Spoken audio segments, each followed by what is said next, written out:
जय श्री राधे कृष्णा। एक शिव भक्त को क्या क्या करना चाहिए और उसको भस्म संग्रह कैसे करना चाहिए। एक शिव भक्त को सदैव शिवों पर आराधना करते रहना चाहिए, उनका व्रत करना चाहिए और उनका पूजन करना चाहिए। और शिव का जो बीज मंत्र है ओम, अगर आप कुछ भी नहीं कर पा रहे हैं, ओम नमः शिवाय, ओम नमः शिवाय, ये ओम कुछ भी, तो आप केवल एक बीज मंत्र कभी भी बोल लें आप, ओम।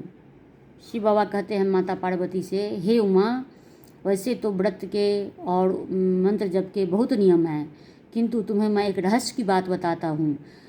जो मनुष्य भाव से नहाए बिना नहाए, सोच में असोच में, लेट कर, उठ कर, बैठ कर, चल कर, किसी भी प्रक्रिया में गुजर कर, अगर वह मेरा नाम स्मरण करता है, मेरा नाम जप करता है, अगर वो ओम नमः शिवाय कहता है, तो इसमें तुम्हारा भी नाम आता है।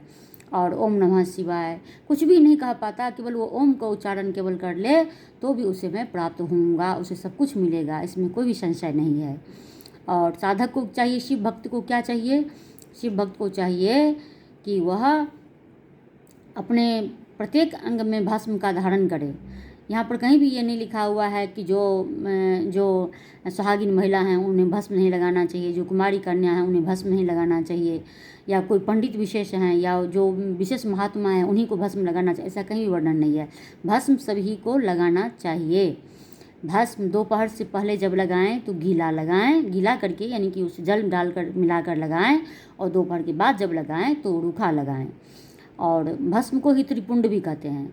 तो त्रिपुंड लगाएं कैसे? त्रिपुंड लगाने के लिए जो विधि है वह है कि आपके दाएं हाथ की कनिष्ठिका उंगली की जो ऊपर आपकी 2 उंगली है, उसको ऊपर आप गीला या सूखा अपने समय के अनुसार से लगाएं। उस 2 उंगली से लगाकर भौं के एक किनारे से दूसरे किनारे तक खींचें, और फिर आप अंगूठा से नीचे की ऊपर तक करें, ऊपर तक ले जाएं, यानी कि आप अपने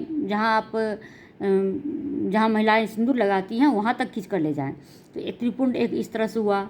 और दूसरे तरह का त्रिपुंड होता है कि आप 3 उंगली लें, 3 उंगली में आपका ये जो अंगूठा के बाद वाली जो उंगली होती है वो नहीं होना चाहिए, क्योंकि वो अहंकार का प्रतीक होता है। उस उंगली का कोई भी यूज़ कहीं भी, माला जप में भी वो उंगली टच नहीं होना चाहिए माला को, और त्रिपुंड में भी नहीं। तो ऊपर नहीं, नीचे से ऊपर नहीं खींच रहे हैं तो केवल एक ही बार में 3 उंगली आप भौं के एक किनारे से दूसरे किनारे तक खींच लें, यह भी त्रिपुंड का विधान है। और शिवव्रती को क्या करना चाहिए? शिवव्रती को दीप दान करना चाहिए, ध्वजा दान करना चाहिए। और जो रात्रि भर जागरण करके जो लोग भगवान का स्तुति करते हैं, भजन करते हैं, उनका गान करते हैं, उनका नाम का स्मरण करते हैं, इसको बोलते हैं जागरण। जागरण को क्या बोलते हैं? निंद्रा दान। यानी 3 दान हुआ, दीप दान, ध्वजा दान और निंद्रा दान। और भस्म कहाँ कहाँ से लेना चाहिए? भस्म मनुष्य को, जैसे आप कोई भी अच्छी वस्तु कहीं गए, आपको पसंद आया, आप उसको किसी मनुष्य को कुछ चीज़ संग्रह करने की आदत होती है, वो जहाँ जाते हैं उसको बटोरते फिरते हैं।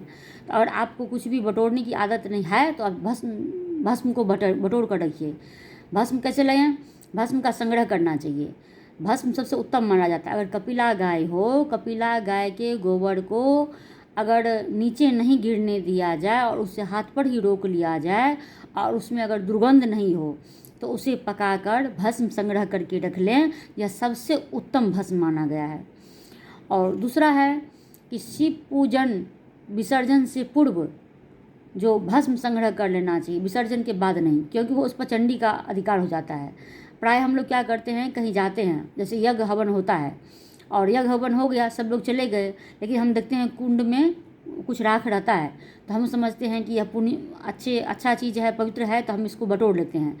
लेकिन गलती से भी विसर्जन के बाद का वो राख नहीं लेना चाहिए, क्योंकि उस पर चंड का अधिकार हो जाता है।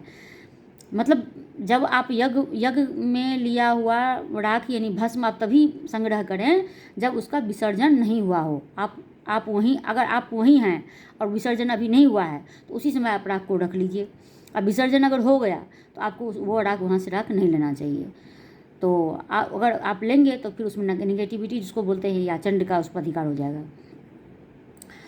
और या फिर जो विवाह होती है, विवाह काल में भी तो अग्नि प्रज्वलित की जाती है और उस समय भी भस्म होते हैं।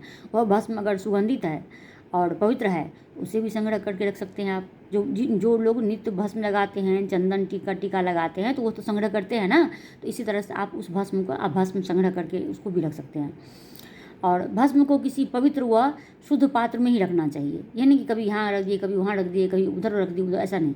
एक निश्चित जगह पर जहाँ पर पूजा घर हो, पूजा का स्थान हो, पवित्र जगह हो, पवित्र पात्र हो, उसमें ही भस्म का संग्रह करना चाहिए। और भस्म का संग्रह करना चाहिए। और भस्म को अपने त्रिपुंड बताया, तो त्रिपुंड हो गया। तो त्रिपुंड अगर प्रत्येक मनुष्य नहीं लगा पाता, उसको लगता है कि कोई प्रतिष्ठा की हानि हो जाएगी, तो आप कम से कम ललाट पर अपने अंगूठे से नीचे के ऊपर लगाएं। देखिए क्या होता है कि जब भगवान को जब आप तिलक अर्पित करते हैं, भस्म अर्पित करते हैं या कुमकुम अर्पित करते हैं, तो भगवान को अनामिका अंगुली से अर्पित करें। और स्वयं जब मनुष्य अपने मस्तक पर तिलक लगाता है, भस्म का टीका लगाता है या कुमकुम लगाता है, तो उसे नीचे से ऊपर की ओर अंगूठा से लगाना चाहिए। पहले आप एक बार लगा लें, अनामिका से ही लगा लें या अंगूठा से ही लगा लें। और जहाँ हम बिंदी जहाँ महिलाएं बिंदी लगाती हैं, उसको आदि शक्ति बोलते हैं, उसको वहाँ आदि शक्ति है, उसको आज्ञा चक्र बोलते हैं उसको। तो आज्ञा चक्र पर सबको एक महिलाएं तिलक लगाती हैं। महिलाएं जो बिंदी लगाती हैं वो कोई साधारण बात नहीं है, महिलाएं शक्ति का प्रतीक हैं, और वहाँ पर शिव शक्ति का वास होता है, वह आज्ञा चक्र कहते हैं उसको। और तिलक लगाना सबको लगाना चाहिए। और तिलक लगाने का जो नियम है वो है, जो आप अंगूठा से तिलक लगाएं, एक बार लगाएं और फिर नीचे से ऊपर की ओर खींच दें उसको। तो इसमें क्या होता है, जब आप एक बार लगाए तो क्या हुआ, एक बार लगाए तो आपका वो तिलक हुआ। और जब आप वो आदि शक्ति हुई, माँ दुर्गा हुई, वहाँ पर माँ दुर्गा का आदि शक्ति का बाद महिलाएं आदि शक्ति हैं, तभी तो बिंदी लगाती हैं वो, तो आदि शक्ति हुई। एक बार लगाया आपने तिलक के मतलब एक टीके की तरह, और छोटा सी बिंदी लगाया जब आपने, और जब उसी बिंदी को आपने नीचे से ऊपर की कर दिया, तो क्या हो गया, वहाँ पर ब्रह्मा विष्णु महेश, यानी कि वहाँ पर कितने शक्ति हो गए, आदि शक्ति तो पहले से ही हैं, और तीनों भगवान भी वहाँ विराजने लग गए। इसीलिए जब भी आप तिलक लगाएं, भस्म लगाएं, इनका टीका जब भी आप लगाएं, कुमकुम का टीका जब भी आप लगाएं, तो एक बिंदी लगाने के बाद अंगूठे से नीचे की ऊपर की ओर खींच दें।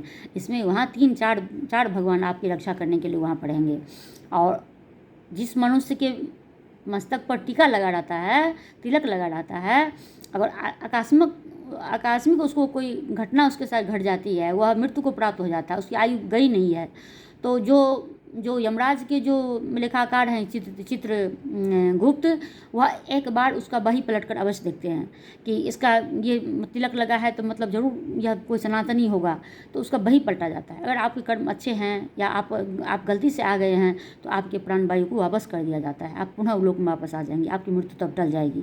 तो इसका भी एक महत्व है, और वो सनातन का प्रतीक है, और इससे देवी देवता प्रसन्न होते हैं। आपको स्वयं भी मन प्रसन्न रहेगा। आप तिलक लगा के देखिए, जिस तरह से आपको कोई चीज़ खाने पीने की आदत पड़ जाती है, शुरुआत में अच्छी नहीं लगती है, पर वही चीज़ खाने लगते हैं तो आपको अच्छी लगती है, उसी तरह से आप एक बार लगाइए, आपको हेजिटेशन होगा, सोचता है कि लोग क्या कहे, लोग कुछ नहीं कहता है, कोई लोग नहीं यहाँ पर कि आपके मन में भूत है एक बैठा हुआ कि लोग क्या कहेगा, तो उस भूत धीरे धीरे निकल जाएगा आपका, और फिर आपको आदत पड़ जाएगी, आपको स्वयं को अच्छा लगेगा। आप अपटूडेट तैयार हो जाइए, और एक तिलक लगाइए, कुमकुम अष्टगंधक लगाइए, चंदन का लगाइए, लाल चंदन का लगाइए, पीले चंदन का मिश्रित करके एक डब्बे में आप रख लीजिए, आप तिलक लगा रहे हैं तो। और उस तिलक को आप नित्य पूजा से पहले लगाइए, तिलक करने के बाद ही, लगाने के बाद ही पूजा करने जाना चाहिए, अपने घर की देवी देवताओं के या बाहर भी, तो तिलक तो होना ही चाहिए। बिना तिलक का मनुष्य शव के समान होता है, समझ लें यह बात। इसलिए तिलक लगाना इसलिए कंपलसरी है। अपडेट होकर जाइए भगवान के पास। और भगवान के पास कैसे जाइए, भगवान ये भी बोलते हैं, भगवान के पास पूजा करने यूँ ही नहीं चले जाइए फटे चिटे पढ़ के। वो स्वर्गाधीश हैं, त्रिभुवनाधीश हैं, 14 भुवन के धीश हैं, वो जो भी आपके इष्ट हैं, जहाँ आप जा रहे हैं आप पूजा करने के लिए, जल फूल लेकर अर्पित करने के लिए। जैसे आपके घर में कोई विशिष्ट अतिथि आता है, आप क्या करते हैं, अपने घर को आप सजाते हैं, साफ़ सफाई करते हैं, अपने घर के सभी सामान को, सभी फर्नीचर को आप व्यवस्थित करते हैं, और उस हिसाब से तैयारी करते हैं, और सब अपडेट कपड़े में रहते हैं, वस्त्र में, आभूषण में रहते हैं, तब आप एक किसी स्पेशल या विशेष अतिथि के स्वागत के लिए आप सब तैयार हो जाते हैं। उसी तरह से ये तो मनुष्य लोक की बात हुई, पृथ्वी लोक की, मृत्यु लोक की बात है। लेकिन जब आप द्वारकाधीश से मिलने जा रहे हैं, अपने शिवालय में, निकट के शिवालय में जा रहे हैं, किसी विशेष मंदिर में जा रहे हैं, अपने घर के अपने आराध्य से मिलने जा रहे हैं, अपने घर के मंदिर में भगवान से मिलने जा रहे हैं, पूजा करने अब जा रहे हैं, तो साफ साफ लिखा हुआ है शिव पुराण में कि स्वच्छ, निर्मल, शुद्ध रेशमी वस्त्र पहनना चाहिए। एक राजा की तरह, रानी की तरह तैयार होकर जाना चाहिए। ऐसे नहीं कि बस चले गए, बस बहुत लेट हो गया, बहुत भूख लगी है तो ऐसे ऐसे बिलबिलाते हुए ऐसे नहीं करना चाहिए। और वो आपकी गलती है, आपको क्यों लेट हुआ, तो फिर आप भगवान के लिए, पूजा के लिए ही सब कुछ क्यों हो रहा है आपको। आराम से जाइए, शांत मन से जाइए, शांतित होकर जाइए, प्रसन्न होकर जाइए। और अब तिलक अवश्य लगाइए। तिलक की 2 विधि बताई, एक तो भस्म तिलक लगाइए और या फिर अश्वगंधा का, या फिर पीला चंदन, लाल चंदन, कुमकुम सब मिला के एक डब्बे में रख लीजिए और मिश्रित लगाइए। इस सबका अलग अलग महत्व है, लाल चंदन का, पीले चंदन का। लाल चंदन को लगाएंगे तो आप अलग अलग रखेंगे, अलग अलग से लेंगे तो आपको उतना रूटीन फॉलो नहीं हो पाएगा आपसे। इसलिए अब मैं इसलिए बोल रही हूँ कि आप एक में मिला के डब्बे में, स्वच्छ डब्बे में रख लें, उसी रोली के किसी डब्बे में रख लें और रोज़ गीला करके उसको लगाएं। रूखा लगाएंगे तो वो नहीं टिक पाएगा, इसलिए थोड़ा सा हाथ पर जल लें और उसको फिर ऐसे करके नीचे से ऊपर की ओर लगा लें। और उसमें आप परफ्यूम भी डाल सकते हैं। लगाते समय परफ्यूम देवताओं को भी देना चाहिए, अच्छा वाला, जैसे गुलाब का परफ्यूम या फिर और बहुत सारे फ्रेगरेंस के आते हैं जो भगवान को चढ़ते हों, चंपा का, चमेली का इत्यादि।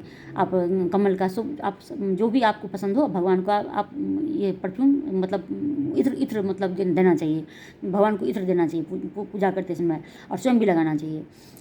इत्र लगाने से शुक्र मजबूत होता है। शुक्र ऐश्वर्य का प्रतीक है, धन लक्ष्मी का प्रतीक होता है। और लाल चंदन लगाने से आपका मंगल ग्रह बढ़िया होगा। पीला चंदन लगाने से आपका बृहस्पति मजबूत होगा। बृहस्पति बुद्धि देती हैं। और पीला चंदन लगाने से गणेश जी बुधवार के दिन वो भी मजबूत होते हैं, बुद्धि आएगी आपको। और जो ज़्यादातर लोग बीमार रहते हैं तो पीला चंदन लगाने से आपका बृहस्पति रोग, काया माया ये सब देते हैं। काया बृहस्पति, और विद्या के भी देवता हैं बृहस्पति, देवगुरु बृहस्पति हैं वो, इसलिए। और जो वस्त्र होते हैं, वस्त्र में वैसे तो ज्योतिष सब अपना दुकान चलाने के लिए कहते हैं कि शनिवार का ये है तो आप काला वस्त्र पहनिए, ये पहनिए, वो पहनिए, ये सब चीज़ कुछ भी नहीं है। लाल पीला के अलावा कोई वस्त्र ही नहीं पहनना चाहिए। लाल पीला के अलावा कोई वस्त्र ही नहीं पहनना चाहिए। 2 ही चीज़ तो मजबूत करना, आपको बृहस्पति मजबूत करना है, आपको मंगल अच्छा करना है। और सबसे बड़ी बात क्या है, अच्छा क्या करना है, अपने कर्म को अच्छा करना है। शनि से किसी को भी डरने की ज़रूरत नहीं है। शनि से क्यों नहीं डरने की ज़रूरत है, क्योंकि शनि जो है वो न्याय के देवता हैं। जैसे हमारे भारत सरकार की या राज्य सरकार के मंत्रिमंडल में विभिन्न विभागों के मंत्री होते हैं, उसी तरह शनि न्याय के देवता है। हमारे देवताओं के मंत्रिमंडल के वो न्याय के देवता हैं। जब आप अपने कर्म को शुद्ध रखेंगे तो शनि आपको इतना देंगे कि जितना आप समेट भी नहीं पाएंगे, जितना आप सोच भी नहीं पाते होंगे, उतना शनि देंगे आपको। आप कर्म कर, आलस को, नींद को, प्रमाद को त्याग दीजिए, स्वच्छ कर्म कीजिए, पवित्र होकर कर्म कीजिए, शुद्ध रास्ते से कर्म कीजिए, धन अर्जन कीजिए, धनोपार्जन कीजिए। शनि सदैव आप पर प्रसन्न रहेंगे और शनि बहुत कुछ देंगे आपको। जो कर्मवान मनुष्य थोड़ा सा भी अच्छा अपने कर्म को शुद्ध कर ले, अपने भाव को शुद्ध कर ले, अपनी आत्मा को शुद्ध कर ले, अपनी सोच को, वाणी को यदि शुद्ध कर ले और सही रास्ते से अपने धनोपार्जन करे और नित्य केवल एक शिवलिंग पर 1 लोटा जल अर्पित करे तो शनि कभी भी उसको टच नहीं करेंगे। क्योंकि पिपलाद ऋषि जो चवन के पौत्र हैं, दधीची के पुत्र हैं और स्वयं महादेव के अंश हैं पिपलाद, और सवारचा उनकी माता हैं। तो पिपलाद ऋषि ने यह शनि को शाप दिया हुआ है कि एक तो 0 से लेकर 16 वर्ष तक के आयु वाले मनुष्यों को शनि कभी भी छुएंगे नहीं। दूसरा, जो मनुष्य नित्य 3 चीज़ का नाम लेगा, 3 ऋषि का नाम लेगा, किसका, एक गाधी जो विश्वामित्र के पिता थे, दूसरा कौशिक और तीसरा पिपलाद। इन 3 ऋषि का नाम लेंगे और शिव पर 1 लोटा केवल आप जल, स्वच्छ जल अर्पित करेंगे, कोई भी विधि विधान नहीं करेंगे। ओम ओम ओम ओम ओम इतना ही बोल लीजिए, ओम नमः शिवाय नहीं बोल पाते तो। और कर्म को शुद्ध रखिए, यानी कि दूसरे का धन मिल जाए, दूसरे का घर मिल जाए, दूसरे का बैंक बैलेंस मिल जाए, दूसरे का वो मिल जाए, ये मिल जाए, दूसरा का नहीं, अपना कमाए। अपने कमाए को क्या हो गया, भगवान इतना सुंदर काया दिया, हाथ पर दिए, क्या किया उसका आप यूज़ करो, उसको चलाओ। बुद्धि है, विवेक है, सब कुछ तो है आपके पास, को आप क्यों नहीं यूज़ करते। अब उसको सोचो ना, नीचे वाले को, अपने नीचे वाले को सोचो, जिस जो विक्षिप्त हैं, जो इधर उधर घूम रहे हैं, जो मांग के खा रहे हैं, उससे तो आपकी स्थिति बेहतर है। तो उस मनुष्य को योनि मिला है अपना उद्धार करने के लिए, तो नीचे क्यों जाना है? अपना शुद्ध अपना कर्म अच्छा करो, भगवत आराधना में लग जाओ और आवाजाही से मुक्त हो जाओ, शिवलोक को, शिव सायुज को प्राप्त हो जाओ। तो इस तरह से पिपलाद ऋषि ने कहा कि शनि अगर इस तरह के मनुष्य को छुएगा तो वो शनि स्वयं भी भस्म हो जाएगा। इससे शनि से डरने की कोई ज़रूरत नहीं है। ज्योतिष बस डराने का काम करते हैं, वो बाहर की ज्योतिष डराते हैं, गाँव वाले ज्योतिष तो सही सही बोलते हैं, वो तो नहीं डराते कभी भी नहीं। बाहर में जो दुकान चलाना है उनको तो डराते हैं। काला वस्त्र कभी नहीं पहनना चाहिए। काला वस्त्र क्यों नहीं पहनना चाहिए? काला वस्त्र इसलिए नहीं पहनना चाहिए कि काला चीज़ निगेटिविटी को आकर्षित करता है। जैसे अब शनि है तो अगर अगर अगर सोमवार को सफ़ेद, मंगलवार को लाल और बुधवार को हरा, गुरुवार को पीला, शुक्रवार को ब्लू और शनिवार को काला और रविवार को लाल, इतने वस्त्र प्रोवाइड करते हैं हमारे ज्योतिष शास्त्र में।